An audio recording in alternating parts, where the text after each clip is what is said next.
Halo, selamat sore adik-adik. Sore, Ya, gimana kabarnya? alhamdulillah baik. Oke, untuk saat ini saya akan menjelaskan terkait sosialisasi COVID-19 dan juga literasi digital. Bisa adik-adik dengarkan terlebih dahulu nanti dan juga apabila ada pertanyaan bisa ditanyakan ya. Saya izin share screen terlebih dahulu.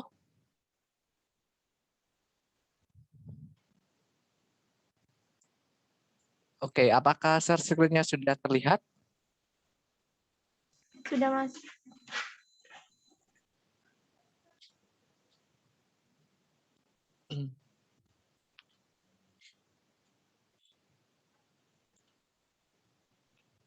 Oke, baik. Di sini saya akan menjelaskan terkait COVID-19 dan juga literasi digital. Di sini merupakan bagian dari program kerja saya untuk KKN Back to Village 3 UNED dari kelompok 35 dengan DPL Ibu Dina Salis Wildana SHI LLM. Oke, saya lanjutkan. Nah, yang pertama di sini saya akan mengenalkan terkait apa itu COVID-19. Jadi di sini menurut penelitian, COVID-19 itu merupakan coronavirus jenis terbaru yang pertama kali ditemukan di Wuhan, China pada tahun 2019, yang kemudian diberi nama coronavirus disease 2019 atau 2019. Seperti itu. Nah, ini bisa adik-adik lihat ini merupakan virus corona seperti itu. Oke, selanjutnya di sini merupakan menurut Dewi tahun 2020, coronavirus disease 2019 adalah penyakit sejenis flu yang menyerang manusia melalui kontak fisik dan cairan tubuh antar individu. Gejala yang ditimbulkan saat terinfeksi virus corona ini yaitu seseorang akan mengalami demam, sesak nafas, dan juga akan merasa lemas seperti itu. Jadi apabila adik-adik di sini sudah merasa gejala-gejala yang telah saya sebutkan tadi, itu adik-adik perlu waspada seperti itu ya.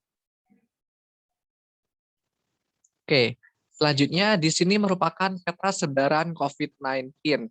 Bisa dilihat di sini kasus di Indonesia. Saya ambil datanya di internet pada tanggal 25 Agustus itu untuk kasus barunya adalah sebanyak 18.000 lebih seperti itu. Dengan rata-rata kasus harian itu ada selama 7 hari 16.941 seperti itu. Jadi ini sudah dapat dikatakan cenderung mengalami penurunan ya. Jadi ini sempat mengalami kenaikan, kemudian sekarang sudah cenderung relatif turun. Seperti itu.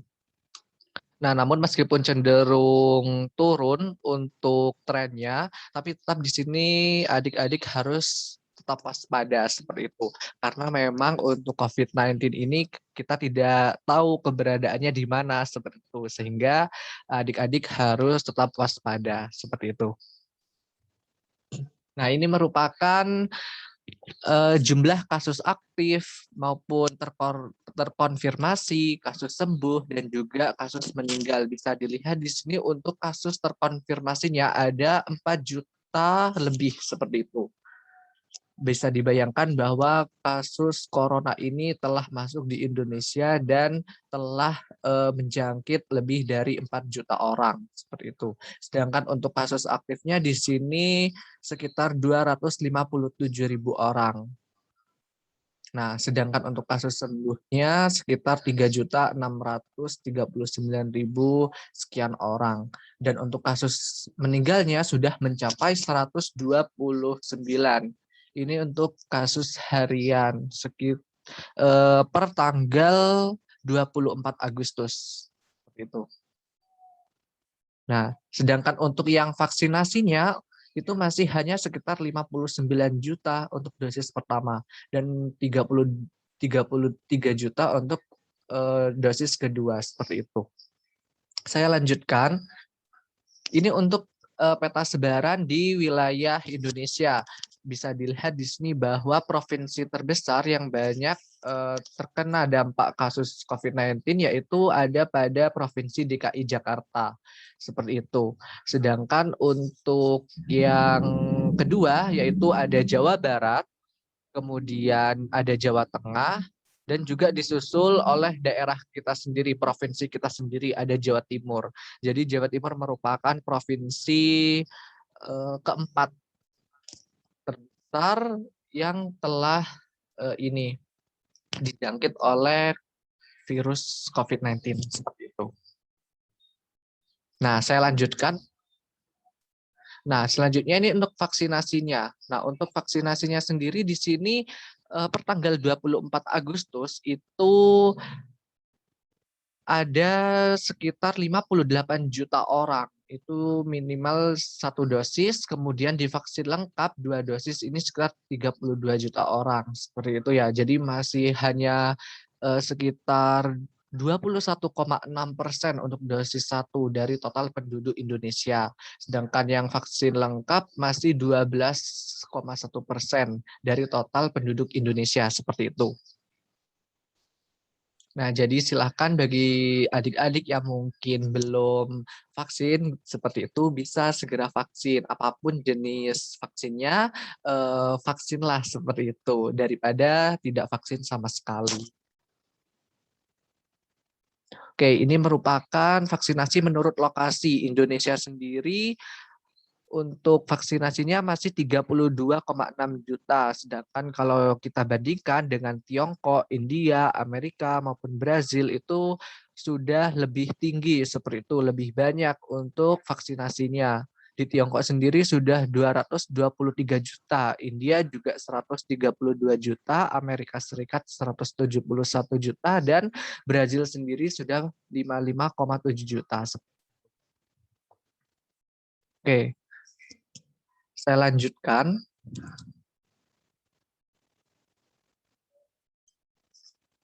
Oke, di sini adanya COVID-19 itu tentu akan berdampak ke berbagai sektor yang ada di Indonesia, di seluruh kehidupan manusia seperti itu.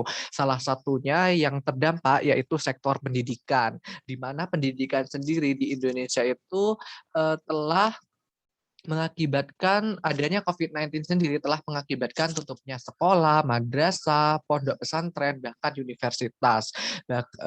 Seperti yang sekolah-sekolah AD sekarang terapkan, yaitu menerapkan kuliah online, sekolah online seperti itu ya, sekolah daring seperti itu. Jadi itu dampak dari adanya COVID-19 sehingga pendidikan yang sebelumnya diadakan tatap muka malah sekarang diadakan dengan daring atau online seperti itu. Oke, saya lanjutkan. Oke, itu tadi pengenalan terkait COVID-19 seperti itu.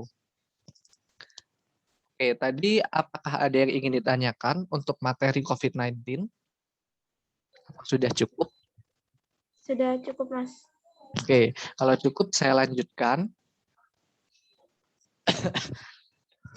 Terkait literasi digital. Nah, secara harfiah sendiri, literasi digital ini dapat didefinisikan dari dua kata, yaitu dari kata literasi dan juga digital seperti itu. Nah, literasi sendiri itu merupakan kemampuan baca dan menulis itu secara sederhananya seperti itu. Nah, sedangkan untuk digital sendiri itu artinya sebagai format tulisan dan bacaan yang ada pada komputer seperti itu. Jadi kalau digabungkan dua arti kata ini terkait literasi digital, yaitu dapat diartikan sebagai kemampuan dalam mengoperasikan komputer untuk membaca dan menulis dalam format digital seperti itu. Itu digital ya, untuk literasi digital. Nah, sedangkan menurut Bowden sendiri, literasi digital itu apa sih? Begitu ya. Literasi digital merupakan dapat diartikan lebih banyak dikaitkan dengan keterampilan teknis, lebih banyak dikaitkan dengan keterampilan teknis mengakses, merangkai, memahami, dan menyebarluaskan informasi. Jadi tidak hanya membaca menulis saja ya adik-adik. Jadi di sini literasi digital lebih luas pengertiannya. yaitu keterampilan dalam mengakses, kemudian merangkai, memahami juga dan menyebarluaskan informasi yang adik-adik dapatkan nantinya seperti itu. Itu definisi literasi digital menurut Bowden. Nah, sedangkan hal tersebut pendapat dari Bowden juga sejalan dengan apa yang disampaikan oleh UNESCO. Tapi itu tidak hanya sebatas menyebarluaskan, memahami informasi seperti itu. UNESCO di sini tuh menambahkan literasi digital itu merupakan kecakapan atau life skill yang juga meliputi kemampuan bersosialisasi, kemampuan dalam pembelajaran, dan memiliki sikap berpikir kritis, kreatif, serta inspiratif sebagai kompetensi digital. Jadi di sini definisi menurut UNESCO itu tambah luas lagi, lebih luas lagi seperti itu ya. Jadi di sini udah termasuk kemampuan bersosialisasi itu merupakan bagian dari literasi digital seperti itu.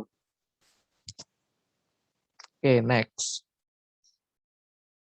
Nah, di sini untuk literasi digital berperan penting dalam pembelajaran di masa pandemi sekarang ini seperti itu.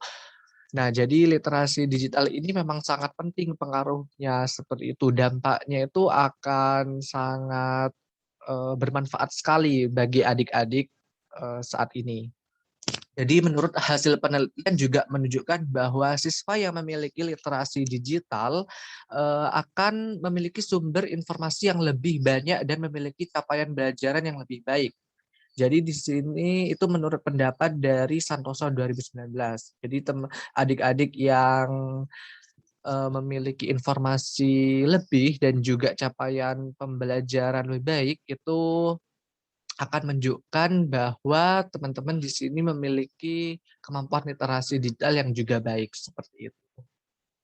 Nah, di sini juga peran literasi digital untuk memudahkan dalam mengikuti proses pembelajaran. Kemudian ada interaksi dan komunikasi selama pembelajaran menjadi lebih efektif. Seperti itu ya. Oke, jadi di sini ada banyak peran penting dari literasi digital seperti itu.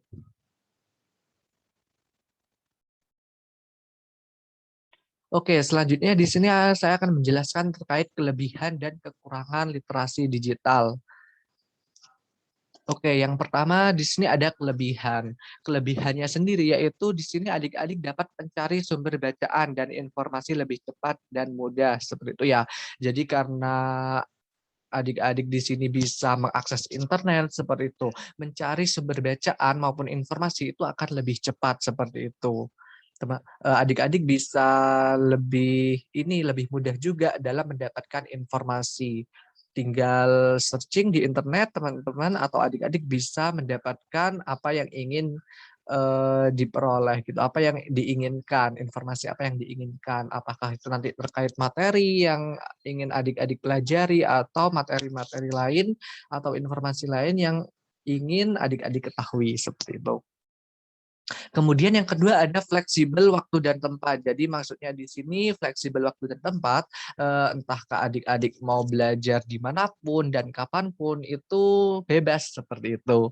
Jadi tidak ini apa ya, jadi tidak harus datang ke tempat seperti kita offline gitu, seperti kita sekolah tatap muka seperti itu. Tapi di sini lebih fleksibel, lebih bebas untuk waktu dan tempatnya. Kapanpun dan dimanapun, adik-adik tetap bisa mengaksesnya seperti itu. Kemudian yang ketiga adalah simple. Nah, di sini maksudnya simple ya sederhana seperti itu. Adik-adik bisa mudah begitu mengaksesnya. Bagaimana caranya ketika mengakses internet, mencari sumber bacaan baru kayak gitu ya. Ketika adik-adik atau ingin melaksanakan Zoom meeting dengan guru-guru adik-adik seperti itu bisa adik-adik laksanakan seperti itu. Karena untuk literasi digital ini akan lebih simpel seperti itu. Apalagi kalau adik-adik sendiri sudah menguasainya gitu. Itu akan pasti jauh lebih mudah. Kemudian di sini ada lebih beragam. Jadi pilihannya itu lebih beragam, lebih banyak seperti itu. Adik-adik mau mencari apapun bisa seperti itu. Kemudian lebih beragam juga tidak hanya misalkan untuk media pembelajaran tidak hanya melalui Zoom, tapi juga bisa melalui Google Meeting, Google Classroom, ataupun media-media lain seperti itu. Jadi lebih beragam, lebih banyak pilihannya seperti itu. Itu untuk kelebihan dari literasi digital bagi siswa sekolah. Selanjutnya ada kekurangan. Untuk kekurangannya sendiri di sini yang dihadapi menurut penelitian yaitu menjadi kurang fokus di saat aktivitas literasi digital. Jadi ketika misalkan adik-adik di sini melaksanakan sekolah online begitu, itu akan menjadi kurang fokus. Kurang fokus karena apa? Karena di sini adik-adik akan terganggu dengan adanya godaan-godaan lain yang ada di ini teknologi digital adik-adik. Misalkan ketika mau ada kelas online ini, kemudian tapi ternyata lihat YouTube atau lihat Instagram lebih menarik seperti itu. Jadi akan terganggu fokusnya seperti itu sehingga adik-adik yang seharusnya nanti kelas online malah nanti ditinggal melakukan kegiatan lain, entah nonton YouTube, nonton TikTok seperti itu ya. Nah, kemudian yang kedua yaitu malas. Nah, maksudnya malas di sini adik-adik nanti karena kebanyakan nonton TikTok, kemudian banyak nonton YouTube, jadinya di sini malas gitu. Yang awalnya kita kuliah offline tuh kita harus mengeluarkan tenaga begitu ya, harus membawa diri seperti ke sekolah, kemudian ini kita hanya diam di rumah begitu, banyak rebahannya kayak gitu. Itu nanti juga salah satu menjadi pengaruh bagaimana adik-adik menjalankan kegiatan sekolah. Itu nanti akan menjadi apabila adik terus-terusan malas seperti itu, nanti juga akan merasa malas kayak gitu. Sehingga kalau malas ya sudah nanti adik-adik juga akan ketinggalan seperti itu ya. Jadi usahakan kalau sudah waktunya kelas dimulai begitu, sekolah dimulai, adik-adik bisa fokus belajarnya, bisa langsung mengikuti apa yang diperintahkan oleh guru-guru adik-adik seperti itu, sehingga tidak malas lagi, tidak mengikuti kegiatan lain, kayak tadi menonton YouTube atau kegiatan lainnya yang akan mengganggu kegiatan belajar adik-adik semua seperti itu. Oke, saya lanjutkan. Nah, di sini ada hoax. Nah, literasi digital juga berkaitan dengan adanya hoax, siswa, apalagi di masa pandemi seperti itu ya.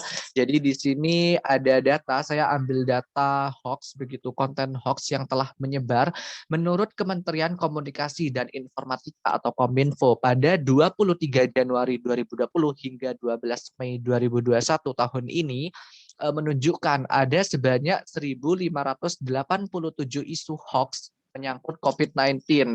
Bisa dibayangkan banyaknya dari isu-isu yang telah menyebar ketika masa pandemi seperti itu. Nah, isu tersebut itu menyebar di 3.377 konten pada berbagai media sosial yang ada di Indonesia, yang ada di masyarakat yang masyarakat Indonesia gunakan ya seperti itu. Jadi di sini ada Facebook, kemudian ada Twitter, YouTube maupun Instagram.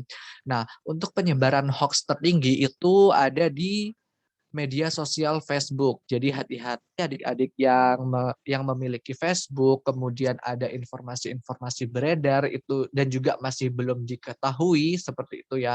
Jadi jangan langsung terpengaruh. Upayakan di sini adik-adik juga menelaah terlebih dahulu apakah informasi yang disampaikan itu sudah benar atau belum. Seperti itu ya. Jadi ini bisa jadi catatan seperti itu. Facebook ada di urutan pertama, kemudian urutan kedua ada Twitter. Sebanyak 520 konten hoax itu menyebar di Twitter. Adik-adik yang bermain Twitter juga bisa hati-hati seperti itu. Kemudian YouTube, adik-adik yang suka melihat YouTube itu perlu diperhatikan lagi, jangan sampai terpengaruh seperti itu. Dan yang terakhir di sini ada Instagram. Sebanyak 24 konten hoax itu menyebar di Instagram seperti itu. Jadi saya harap adik-adik di sini bisa lebih hati-hati lagi dalam um, mencari informasi seperti itu ya. Oke, saya lanjutkan terkait hoax. Nah, jadi di sini ada bagaimana sih cara menangkal hoax yang beredar seperti itu. Hoax ini kan sendiri merupakan berita palsu, berita bohong seperti itu yang tujuannya untuk menyesatkan ini masyarakat seperti itu. Memang ada banyak tujuannya apa kita tidak tahu hoax ini tujuannya apa tergantung dari si penyebar informasi pembuat berita tersebut ya. Pembuat informasi tersebut apa seperti itu, apakah ingin menyesatkan atau ingin memang mempengaruhi masyarakat seperti itu, kita tidak tahu. Intinya tujuannya itu memang untuk eh, membohongi masyarakat seperti itu, sehingga kita terpengaruh dan mengikuti apa yang disampaikan dari informasi yang disebarkan tersebut seperti itu. Nah, di sini ada beberapa cara atau beberapa langkah untuk menangkal hoax. Menurut BNPT sendiri atau Badan Nasional Pemberantas Terorisme, seperti itu, ada 5 cara untuk menangkal hoax terkait COVID-19, seperti itu. Yang pertama, di sini ada jangan mudah mempercayai informasi yang sumbernya belum jelas. Seperti itu. Jadi ditelaah terlebih dahulu, dicari terlebih dahulu. Misalkan sumbernya belum jelas. Adik-adik juga bisa mengetahui sumber-sumber yang jelas itu seperti apa. Misalkan website pemerintahan seperti itu pasti merupakan sumber-sumber yang jelas. Kalau yang belum jelas itu pasti nanti banyak macamnya kayak gitu. Jadi bukan situs-situs resmi seperti itu. Nah, terus kemudian yang kedua di sini ada cekatan memeriksa isi berita dan sumber yang menyampaikan berita. Jadi diperiksa dulu isi beritanya seperti apa, kemudian sumber yang menyampaikan berita itu siapa, seperti itu. Selanjutnya ada 3 dan 4, langkah 3 dan 4 selalu mengoreksi dan membandingkan informasi yang didapat. Jadi di sini adik-adik perlu mengoreksi lagi dibandingkan dengan informasi yang lain yang sumbernya itu terpercaya kayak gitu. Jadi mendapatkan informasi kok ini saya kurang yakin ya gitu. Jadi dibandingkanlah dengan informasi yang lain yang itu juga memang beredar kayak gitu. Apakah informasi yang adik-adik dapatkan itu sudah sama dengan informasi yang lain atau sudah benar, sudah valid begitu ya. Seperti itu. Kemudian yang kelima, jika tidak yakin akan validitas isi berita, jangan dulu menyebarkan kepada sesama. Jadi dari adik-adik sendiri kalau emang belum yakin, waduh ini saya sendiri nggak yakin untuk terkait isi beritanya, jadi tidak perlu disebarluaskan terlebih dahulu kayak gitu. Cukup buat adik-adik sendiri kayak gitu ya. Jadi perlu ditelaah terlebih dahulu ya isinya itu, kevalitan dari isinya gitu. Itu sudah benar atau belum seperti itu. Nah, itu menurut BNPT. Nah, selanjutnya di sini ada dari Masyarakat Indonesia Anti Hoax juga menguraikan 5 langkah mengidentifikasi mana berita hoax yang benar. Maaf, maksudnya untuk mengidentifikasi mana berita hoax dan mana berita yang asli seperti itu. Jadi di sini untuk yang pertama yaitu waspada dengan judul bombastis dan provokatif. Maksudnya di sini kalau ada judul-judul yang wow begitu ya, judul-judul yang dibesar-besarkan seperti itu perlu diwaspadai seperti itu. Dan provokatif maksudnya di sini mengajak seperti itu ya, mengajak adik-adik untuk mengikutinya seperti itu. Nah, itu perlu diwaspadai seperti itu. Carilah judul-judul yang itu memang tidak bombastis atau provokatif, tidak dibuat-buat istilahnya seperti itu. Memang itu sumbernya meyakinkan seperti itu. Kan banyak itu biasanya judul-judul yang memang dibesar-besarkan gitu ya, seperti itu. Selanjutnya yang kedua, teliti alamat web. Jadi di sini untuk mengetahui suatu informasi itu merupakan berita asli begitu ya, itu bisa diteliti dari alamat webnya. Alamat webnya itu biasanya untuk yang berita asli itu biasanya dari alamat web yang terpercaya seperti dari instansi seperti itu, Kemenkes ataupun Kominfo seperti itu sudah lebih apa ya, akan lebih valid atau lebih asli isi dari beritanya, karena itu sudah tentu terpercaya untuk alamat webnya seperti itu. Sementara untuk blogspot seperti itu perlu adik-adik ini waspadai seperti itu. Seperti itu ya. Oke, yang ketiga di sini ada cek fakta sebenarnya. Jadi di sini adik-adik seperti yang saya sampaikan sebelumnya itu perlu dicek lagi kebenarannya, faktanya seperti itu. Caranya ya membandingkan dengan situs-situs lainnya yang juga itu sumbernya terpercaya seperti itu. Yang keempat, perhatikan keaslian foto. Lihatlah pasti untuk melihat keaslian foto di sini memang sedikit susah begitu ya. Jadi adik-adik harus teliti apakah ini benar-benar foto asli yang diambil oleh dari penyampai ini berita atau penyampai informasi. Nah, itu apakah itu hasil dari ini mengambil dari Google kayak gitu. Nah, adik-adik bisa ini mencari fotonya, membandingkan fotonya di Google apakah itu fotonya asli memang diambil dari langsung secara eksklusif begitu ya oleh penyampai berita atau dia hanya mengambil dari Google atau internet kayak gitu. Jadi bisa dicek gitu, kayak gitu ya. Kalau misalkan itu sudah ada berarti dia untuk fotonya itu memang mengambil dari Google atau internet seperti itu.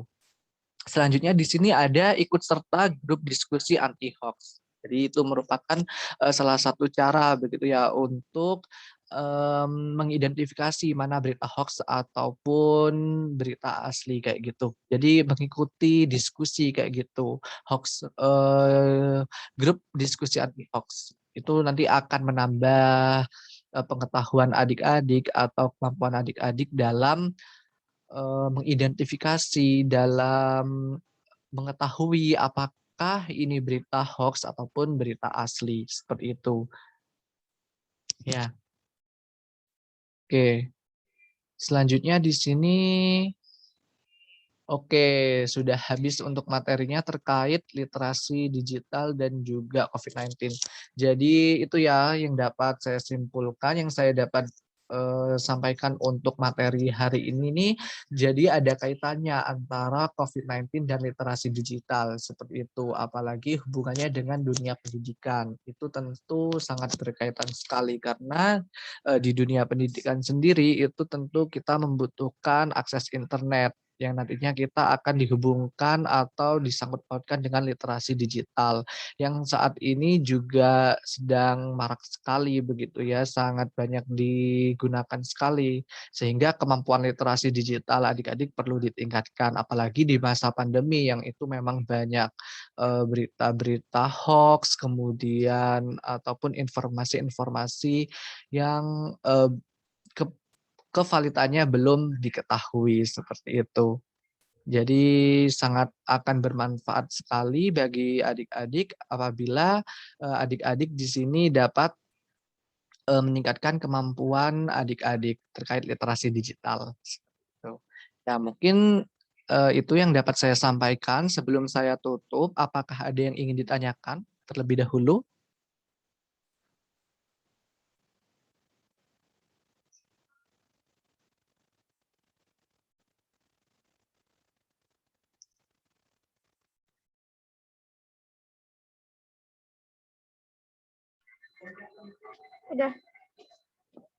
Sudah cukup.